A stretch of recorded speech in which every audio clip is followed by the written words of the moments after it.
8,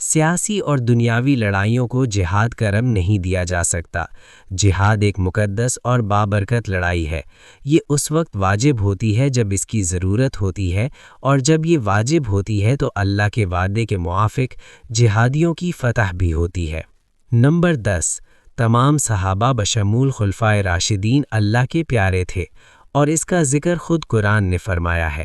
اگر ہم ان کی طرف کوئی عیب منسوب کریں تو دراصل یہ ہمارے پیارے نبی صلی اللہ علیہ وسلم پر الزام پڑتا ہے، اور نبی صلی اللہ علیہ وسلم کی قوت قدسیہ پر انگلی اٹھتی ہے۔ یزید ایک پلید تھا جس نے ہمارے نبی کے نواسے کو ناحق شہید کیا۔ سیدنا حضرت امام حسین رضی اللہ تعالی عنہ بلا شبہ جنت کے نوجوانوں کے سردار ہوں گے۔ اب ہم علماء کا بیان سنتے ہیں۔ اس سے پہلے جو ہمارے چینل پر نئے ہیں وہ ہمارے چینل میسج آف اسلام کو سبسکرائب کریں اور ویڈیو کو شیئر کریں۔ یہ قادیانیوں کو کافر کہا، ٹھیک ہے جناب، بہت سے لوگ یہاں بیٹھے، قادیانی کون سا کلمہ پڑھتے ہیں؟ لا الہ الا اللہ محمد رسول اللہ۔ قادیانی کتنی نمازیں پڑھتے ہیں؟ 5 نمازیں۔ وہ اپنی نمازوں سے پہلے اذان دیتے ہیں۔ گو اب آئین پاکستان کے آئین کے اندر قادیانیوں کو منع کر دیا گیا ہے کہ لاؤڈ اسپیکر پہ اذان نہیں دے سکتے۔ وہ اپنی عبادت گاہ کے اندر اذان دیتے ہیں، لاؤڈ اسپیکر نہیں لگا سکتے۔ عبادت گاہ کے اندر ان کی عبادت گاہ کو، اب تو ہم عبادت گاہ کہہ دیتے ہیں، پہلے ان کی عبادت گاہ کو کیا کہا جاتا تھا؟ مسجد کہتے تھے، مسجد کہتے تھے، لکھا ہوتا تھا مسجد قادیان، جیسے ابھی بھی لکھا دیکھتے ہو نا مسجد اہل حدیث، تو اسی طرح ان کی مسجدوں کے باہر بھی لکھا ہوتا تھا مسجد قادیان یا احمدی مسجد، یہ لکھے ہوتے تھے۔ اللہ اکبر۔ ان کی اذان کون سی ہے؟ یہی اللہ اکبر اللہ اکبر، اشہد ان لا الہ الا اللہ، اشہد ان محمد رسول اللہ، حی علی الصلاۃ حی علی الفلاح، اللہ اکبر اللہ اکبر اللہ اکبر۔ یہی اذان وہ اپنی عبادت گاہ میں دیتے ہیں۔ نماز یہی ہے، اذان یہی ہے، قرآن یہی ہے، کلمہ یہی ہے، اللہ اکبر۔ ان کی جتنی بھی یہ حج، زکوٰۃ، روزہ، سب کچھ یہی ہے۔ ان سے پوچھو تمہاری شریعت کا نام کیا ہے؟ وہ مرزا کو نبی مانتے، رسول نہیں مانتے۔ نبی مانتے، رسول نہیں مانتے۔ شریعت کس کی ہوتی ہے؟ نبی کی ہوتی ہے، رسول کی؟ نبی اور رسول میں فرق کیا ہے؟ نبی اور رسول میں فرق یہ ہے کہ رسول وہ ہوتا ہے جس کی شریعت ہوتی ہے، نبی کی شریعت نہیں ہوتی۔ اس لیے ان سے پوچھیں کہ تمہاری شریعت کا نام کیا ہے، تو وہ کہیں گے شریعت محمدیہ، کیونکہ مرزا کو نبی مانتے، رسول نہیں مانتے۔ شریعت محمدیہ ہے، قرآن یہی، سب کچھ یہی، کیوں ان کو کافر قرار دیا ہے؟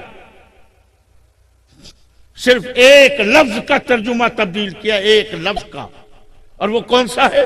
خاتم۔ وہ لفظ کون سا ہے؟ خاتم۔ اللہ اکبر اللہ۔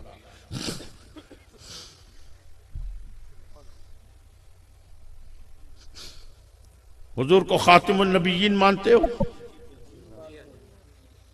کسی سے اس سے پوچھنا قادیانی سے تم مانتے ہو، وہ کہے گا مانتے ہیں۔ کسی قادیانی سے پوچھ لو، وہ کہیں گے مانتے ہیں، خاتم النبیین مانتے ہیں۔ اللہ اکبر اللہ۔ قرآن پڑھتے ہیں، اس میں خاتم النبیین پڑھتے ہیں، حضور کو مانتے ہیں، لیکن انہوں نے اس کا کیا کیا؟ صرف خاتم کے لفظ کا ترجمہ تبدیل کر دیا۔ کیونکہ ہم ترجمہ کیا کرتے ہیں خاتم کا؟ ہم وہ ترجمہ کرتے ہیں جو میرے نبی نے بتایا ہے۔ ہم اپنی طرف سے من گھڑت ترجمہ نہیں کرتے۔ اور میرے نبی نے خاتم کا ترجمہ کیا فرمایا؟ فرمایا انا خاتم النبیین ولا نبی بعدی۔ اللہ اکبر۔ خاتم کا ترجمہ یہ کیا کہ وہ نبی کے جس کے بعد کوئی نبی نہیں آتا، حضور نے ترجمہ کر دیا۔ لیکن یہ کیا کرتے؟ یہ قادیانی کا ترجمہ کرتے ہیں۔ ذرا اٹھاؤ کبھی عربی کی لغت، اس میں دیکھنا خاتم کا کیا ترجمہ لکھا ہے۔ اس میں خاتم کا ترجمہ ختم بھی لکھا ہے، جس پر کوئی چیز ختم ہو جائے اس کو بھی خاتم کہتے ہیں۔ اور خاتم کا ایک اور ترجمہ بھی ہے، اور وہ کیا ہے؟ خاتم اس ہیرے کی انگوٹھی کو کہتے ہیں جو زیورات میں چاہے کتنے ہی زیورات پڑے ہوں، لیکن تمام زیورات میں اپنے ہیرے کی وجہ سے وہ اس طرح چمک رہی ہو، دمک رہی ہو کہ سارے زیور ہیچ ہو جائیں اور وہ سب سے اعلیٰ نظر آئے۔ نعرہ تکبیر، نعرہ رسالت، فیضان حضور غزالی زمان، فیضان حضور کاظمی کریم۔ سنو انہوں نے کیا ترجمہ کیا خاتم النبیین کا، انہوں نے ترجمہ کیا کہ یہ محمد وہ نبی ہے جو سارے نبیوں میں اس طرح چمک رہا ہے، دمک رہا ہے کہ سارے نبی ہیچ ہیں، یہ سب نبیوں سے افضل نبی ہے۔ سونا کہ جا سونا ترجمہ ہے نا، سونا ترجمہ بل تھی ونجو نا قادیانی کیا تھی دے، کتنا خوبصورت ترجمہ ہے کہ سارے نبیوں میں سب سے افضل نبی ہے، سب سے زیادہ چمکنے والا نبی ہے، یہ اس ہیرے کی طرح، ہیرے کی انگوٹھی کی طرح نبی ہے جو سارے زیوروں میں چمک رہی ہو۔ اللہ اکبر، پھر بنو گے قادیانی؟ حسین ترجمہ ہے، خوبصورت ترجمہ۔ یار چھوڑتے بھائی، میرے اوپر رحم کر دو یار۔ سارے پاسے یہ چمڑ چامڑ ہی دے لگے کھڑے، کوئی گال کر ساری کوئی سنتا کہ نہیں بابا۔ لوگوں کو آتے ہیں اللہ کے واسطے نماز پڑھو، نہ صحیح ہاتھ چمواؤ، پیر چمواؤ، نماز کوئی نہ پڑھو۔ لا حول ولا قوت الا باللہ العلی العظیم۔ اللہ تعالی ہم سب کو عقل سلیم عطا فرمائے۔ عزیزان محترم، ذرا سوچو خدا کے لیے، ایک قادیانی اگر ایک لفظ کا ترجمہ تبدیل کرتے ہیں تو تم ان کو کافر کہہ دیتے ہو، اور جنہوں نے پورے قرآن کا بیڑا غرق کیا ہے۔